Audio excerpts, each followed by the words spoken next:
So good day, ma'am. I am Captain Faith Visikinya, and we are the Group 13. We have my members, Mervic Navarez and Mark Aymanla, and we are going to discuss all about Robert Kanye.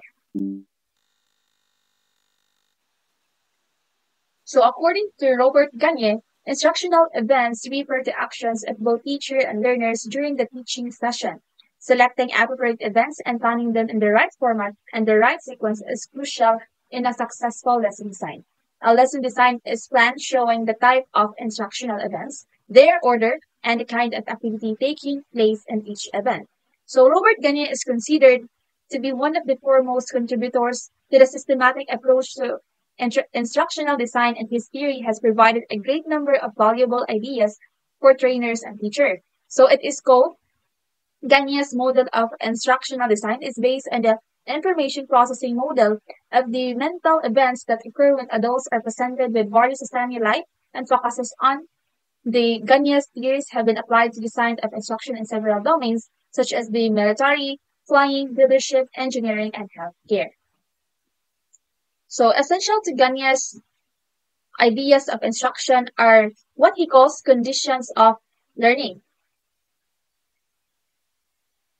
So internal conditions deal with the learner's knows prior to the instruction. External conditions deal with stimuli that are presented to the learner. So instructions provided by the teacher.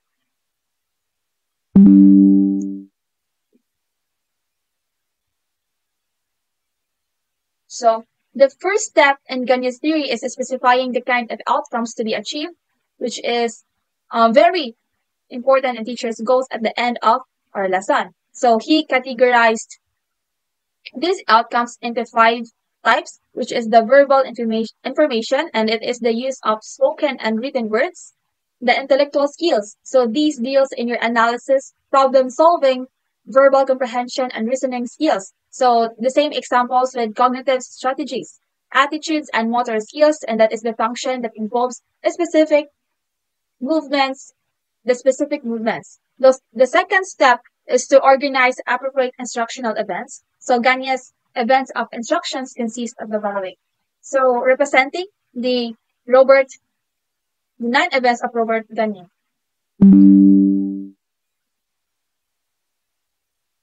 So we have the gain attention of the students, inform students of the objectives, simulate, recall, or prior learning, present the content, provide learning guidance, elicit performance or practice, provide feedback, assess performance, and enhance retention and transfer.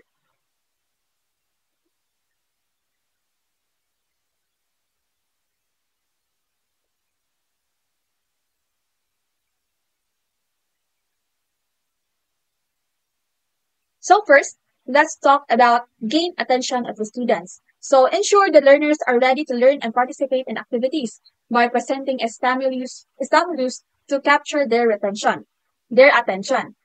So example of this is by starting our class at an energizer, right? And always remember that our mood or the vibes we give to our students really affect our class. Yes. Second is inform students of the objectives. So inform students of the objectives or outcomes for the course and individual lessons to help them understand what they are expected to learn and do. So provide objectives before instruction begins. So this is also very important to provide and learning outcomes of your lesson. So in order for your students to be aware the course they attend.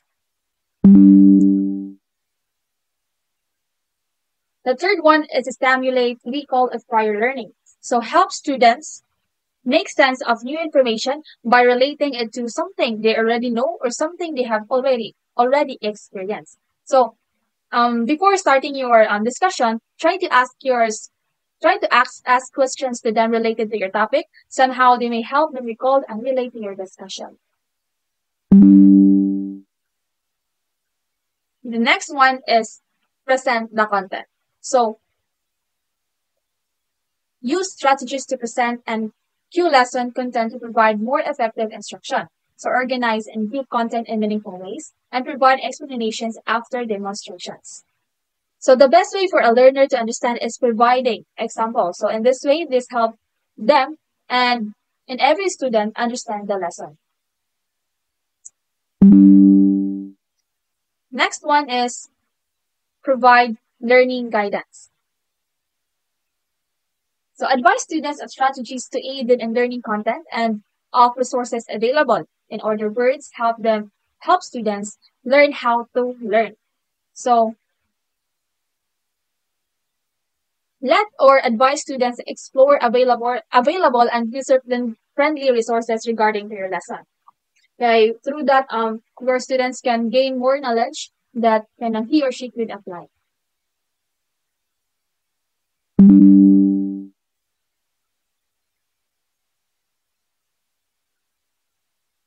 The next one is elicit performance or practice. So have students apply what they have learned to reinforce new skills and knowledge and to confirm correct understanding of course concepts. So in this model, this is where you can tell of how really effective you are as a teacher. And that is by witnessing the performance of your student based on their learning.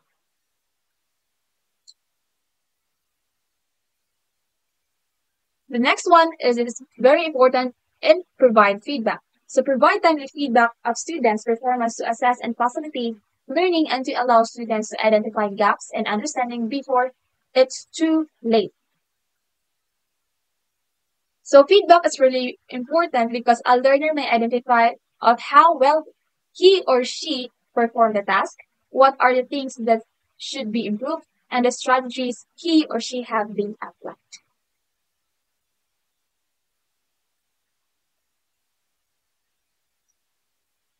The next one is assess performance. So test whether the expected learning outcomes have been achieved on previously stated course objectives.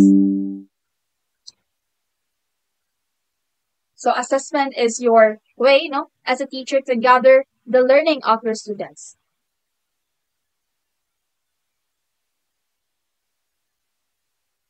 And the last one of the 9 events of Gagne's instruction is enhance retention and transfer. So help learners retain more information by providing them opportunities to connect course concepts to potential real-world applications. So experiencing the situations in real world is a must. So this teaches you to be resilient in your future ahead. In designing session like this, several factors need to be considered, including the nature of objectives, setting, time, available resources, institutional constraints, content, number of learners, their characteristic and their preferences. And the most effective way to achieve psychomotor objectives is to get the learners to perform and practice the activity after preparing them with some lectures or demonstrations. So always remember that the session should cover the 3 areas that are necessary for teaching. So first we have the before practice, and that is the objectives, performance criteria, and how it should be performed by an expert. Second, during practice, and that is the critical course and how to use the information. And lastly is the after practice, and that is the providing feedback and enhancing retention and transfer. The next discussion for complexities in diverse learning environments, I will now give the virtual floor to Ms. Mildred Navarez. So, good day everyone. Now we are going to talk about the complexities in diverse learning environments. So in diverse learning environments, there are several complexities that educators and students may encounter. Some of the complexities include diverse background and experience. So in diverse learning environments, students come from a variety of backgrounds and experiences, which can lead to differences in perspectives, knowledge, and ways of learning. Educators must navigate these differences to create an inclusive and supportive learning environment for all students. Second is the language barriers. Students in diverse learning environments may have varying levels of proficiency in the language of instruction. Language barriers can impact students' comprehension of course material and their ability to fully participate in classroom activities. Educators need to provide language support and accommodations to ensure that all students can access the curriculum. Third is the cultural differences. Cultural diversity in the classroom can lead to differences in values, beliefs, and communication styles. Educators must be aware of and sensitive to these cultural differences to avoid misunderstandings and promote respectful interactions among students. Fourth is the learning preferences. Students in diverse learning environments may have different learning preferences and styles. Some students may learn best through hands-on activities, while others may prefer visual or auditory learning methods. Educators need to incorporate a variety of teaching strategies to accommodate diverse learning preferences and support student engagement.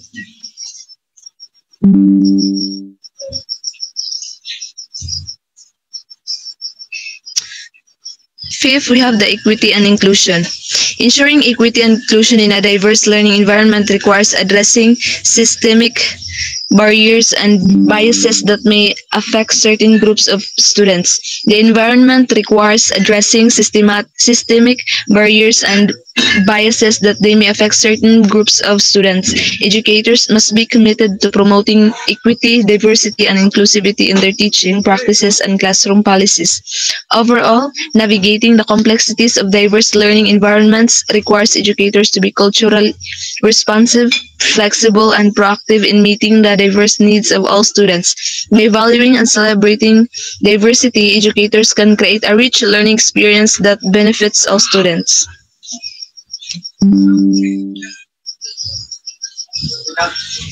Now we have here the technological advancement. The application of Gagne's 9 events in learning and instructional design has been significantly transformed by digital tools and online platforms. In the digital age, the need for instructional content and accessible and engaging is more crucial than ever before. Here are some reasons why is this important. Accessibility for all learners, flexibility and convenience, engagement and retention, adaptability and personalization, real-time updates and feedback. So, ang technological advancement nakatabang siya sa application of Gagne's 9 events of instruction. Because of technological advancement, there will be accessibility for all learners. So, tungod sa technological advancement, sa yun lang i-access ang learning because nanay daghang mga social media platforms nga dito rin pwede ma-access ang imong mga learning. Second is flexibility and convenience. So mas dali na imong pag-construct sa imong lesson if naay mga technology nga imong gamiton. Engagement and retention. So mas mahimduman sa student ang mga leksyon if mogamit ka og mga technological advancements. So like for example, by showing them short video clips or pictures, so mas ma-retain silang hunahuna if makita nila. And of course, adaptability, personalization, and real-time updates and feedback.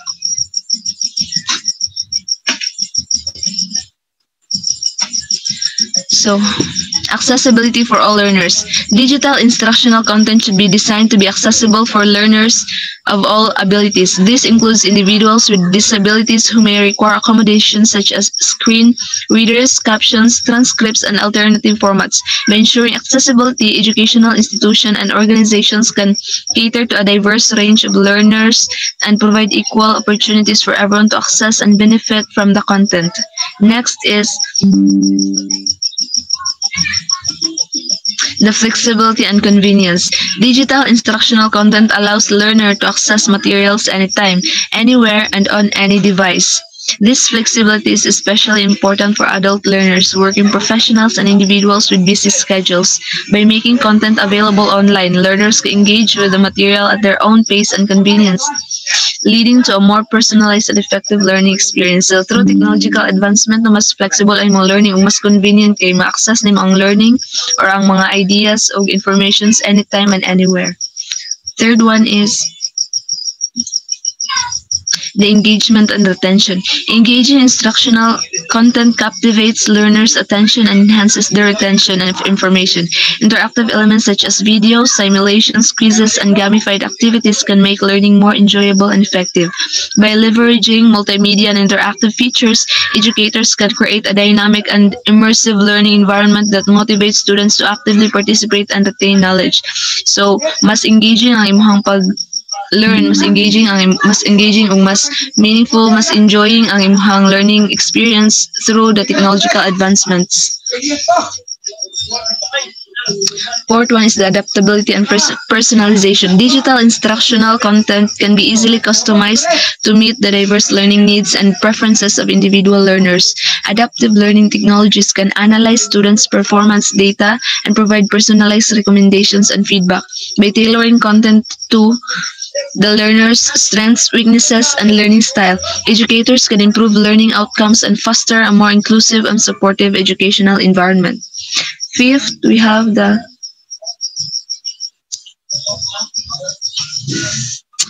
the real-time updates and feedback. So digital instructional content allows for real-time updates and feedback, enabling educators to incorporate the latest information, trends, and development into their teaching materials.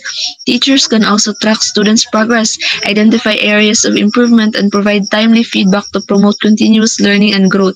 In conclusion, accessible and engaging instructional content is essential in the digital age to ensure equitable access to education, faster, active, and personalized learning and experiences, and enhance student engagement and attention. By embracing digital tools and technologies, educators can create more inclusive, effective, and interactive learning environments that meet the diverse needs of 21st century learners.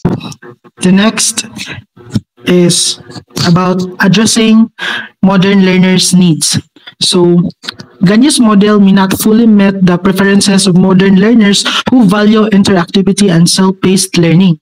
It emphasizes clear objectives, attention, stimulation, and practice, but may need to incorporate more interactive and flexible elements.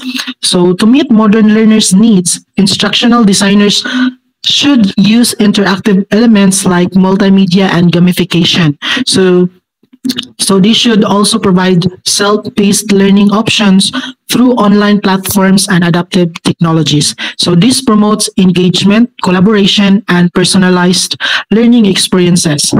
So next is the role of instructional designers is to create adaptive learning experiences that cater to individual learning styles by analyzing needs, designing materials, and implementing strategies to accommodate diverse preferences. So, so upon reading the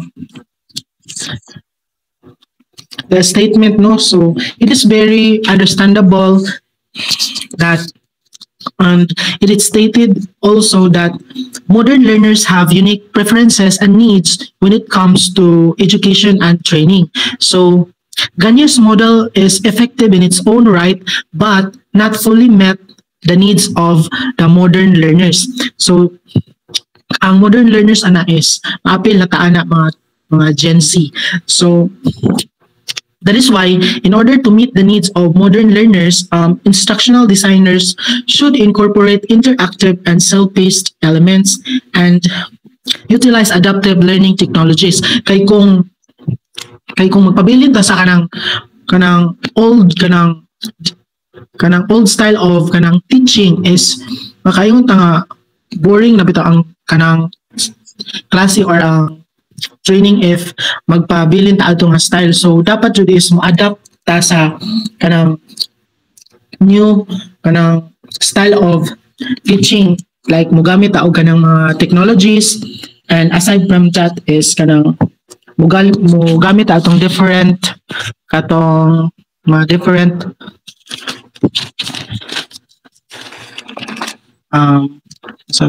different instructional methods. So masod ato ang gamification, atong mga matag taog mga role plays ana.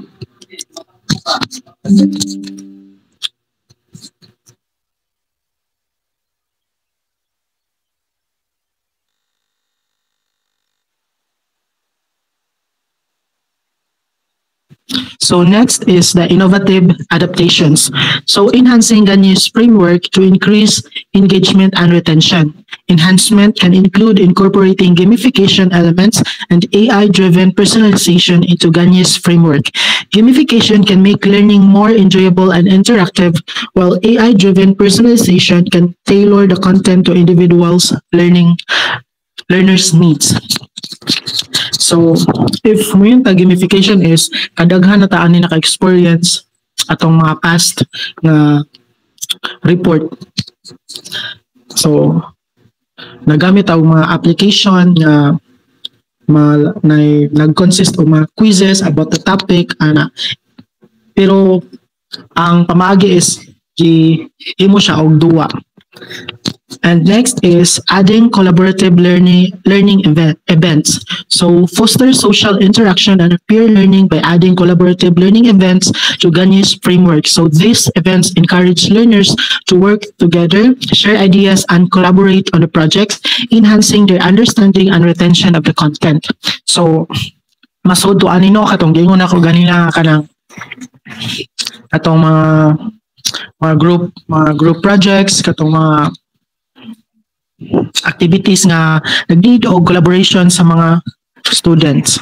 So these enhancements and additions can make the learning experience more engaging, personalized, and interactive. So that's all, ma'am, and thank you.